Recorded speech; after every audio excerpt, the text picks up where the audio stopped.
আমি তোর সাথে শারীরিক সম্পর্ক করতে চাই। তোর কি মাথা ঠিক আছে নাকি? পাগল হয়েছিস? কি বলতেছিস এসব? উফ, হ্যাঁ মানতেছি আমি তোর ক্লাসমেট, কিন্তু তুই আমার ভাবিটা ভুলে যাস না। তুই আমার বড় ভাইয়ের বউ, বড় ভাইয়ের বউ হয় মায়ের সমতুল্য। আর তাছাড়া আমি এসব করতে পারবো না, এটা পাপ কাজ। তুই আমার পরিবারের একটা অংশ, তুই কিভাবে এটা বলি? তোর মাথায় কিভাবে আসলো আমি সেটা বুঝলাম না। এই সংসারে এখন যত ঝামেলা আছে সবকিছু তো শুধুমাত্র একটা বাচ্চার জন্য। একটা বাচ্চা আসলে এই সংসারে সব ঝামেলা শেষ হয়ে যাবে। তোর ভাই আর বিয়ে করবে না। শোন, সমস্যা আসলে আমার মধ্যে না, মেইন সমস্যা তোর ভাইয়ের মধ্যে। তোর ভাইয়ের জন্যই আমাদের বাচ্চা হচ্ছে না। তোর ভাইকে আমি কতবার করে বলেছি যে চলো আমরা একটু ডাক্তারের কাছে যাই, আমরা একটাবার ডাক্তার দেখাই, ভালো একজন গাইনি ডাক্তার দেখাই। কিন্তু না, তোর ভাই আমার কোনো কথাই শুনছে না। 2টা বছর আমি বলেছি, কিন্তু তোর ভাই আজ পর্যন্ত আমাকে একটু হসপিটালে নিয়ে যেতে পারেনি। আমার মধ্যে খুব সন্দেহ ছিল যে কেন আমার এমন হচ্ছে, কেন আমার বাচ্চা হচ্ছে না। আমিও খুব আপসেট হয়ে পড়ি একটা সময়। তারপরে আমি তোদের কাউকে না জানিয়ে আমি নিজে একদিন হসপিটালে চলে যাই। হসপিটাল থেকে জানা যায় যে সমস্যা আসলে তোর ভাইয়ের মধ্যে। আশিক, আমাদের ব্যাপারটা না একবারে গোপন থাকবে, কেউ জানবে না, আমি কাউকে বলবো না। দেখ, আমার যদি একটা বাচ্চা আসে পেটে, কেউ তো জানবে না যে বাচ্চাটা কার। আমার সংসারটাও টিকবে আর আমিও বেঁচে থাকতে পারবো। কারণ তোর ভাই যদি আমাকে রেখে অন্য কোনো মেয়েকে বিয়ে করে, আমি কখনোই এই সংসারে থাকতে পারবো না। ইনফ্যাক্ট আমার মৃত্যু হবে, আমি মরে যাব। তবু আমি তোর ভাইকে অন্য কারোর সাথে সহ্য করতে পারবো না। সরি, মাফ কর আমায়। এত বড় পাপ কাজ আমার দ্বারা করা সম্ভব না।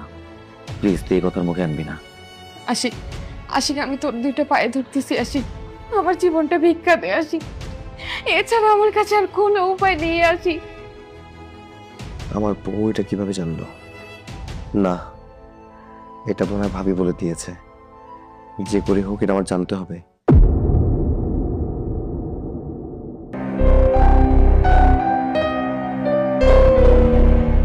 ভাবি, তোমার সাথে আমার কথা আছে। কি কথা বলো? তুমি কি নীলাকে সবকিছু বলে দিছো? আমি আবার নীলাকে কি বলবো? কি বলবা বুঝতে পারতাছো না? তোমার গর্ভে যে আমার সন্তান, সেটা আমার বউ কিভাবে জানলো? তুমি ওকে সব কথা বলে দিছো, তাই না? আশিক, এসব তুমি কি বলতেছো? আমার গর্ভে তোমার সন্তান, এটা নীলা জানে মানে? আমি কিছুই বুঝতে পারতেছি না। আল্লাহর দুনিয়াতে তুমি আর আমি ছাড়া এই কথা কেউ জানে না। আমি তো বলিই নাই, তাহলে কে বলছে? অবশ্যই তুমি বলছো। সত্যি করে বলো ভাবি, তুমি কি বলে দিছো? আশিক, আমি না অনেক বড় একটা ভুল করে ফেলছি।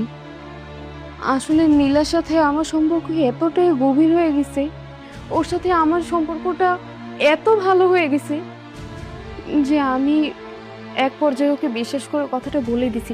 তবে বিশ্বাস করো, আমি কথাটা ওকে একদম পজিটিভলি বলেছি, যেটা সত্য আমি সেটাই ওকে বলেছি। আমি কোনো খারাপ কথা বলিনি। আর আমার ধারণা নীলাও কথাটা পজিটিভ ভাবেই নিয়েছে। ও যে হঠাৎ করে তোমার কাছে গিয়ে কথাটা বলে দিবে এটা আমি বুঝতে পারিনি। কিন্তু এখন কি হবে?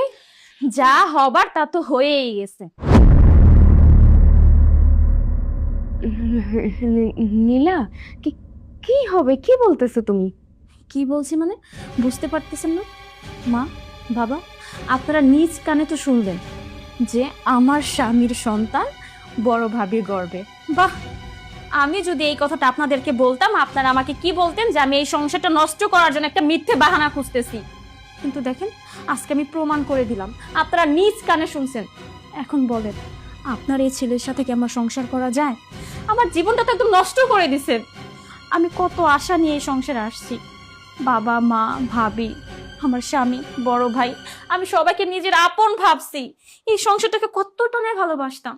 কিন্তু দেখেন, আমার স্বামী আমার সাথে চিট করছে। আমার তো আগেই বোঝা উচিত ছিল, যখন বড় ভাবি বলছে এই দুজনের মাঝে নাকি ভালো একটা সম্পর্ক। কিন্তু দেবর ভাবির যে নোংরা সম্পর্ক, সেইটা আমার জানা ছিল না।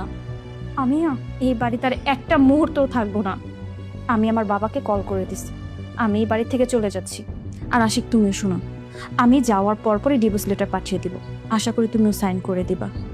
তোমাদের এই নোংরা খেলাটা আমি আর দেখতে পারতেছি না। আশিক, ছোট বৌমা এসব কি কয়ে গেল? এসব আমি কি শুনতেছি? আমাদের সন্তানের এমন একটা নোংরা কাজ করতে পারলি? আরে এরকম একটা খারাপ কথা শোনার আগে আমার মনে হইল না কেন?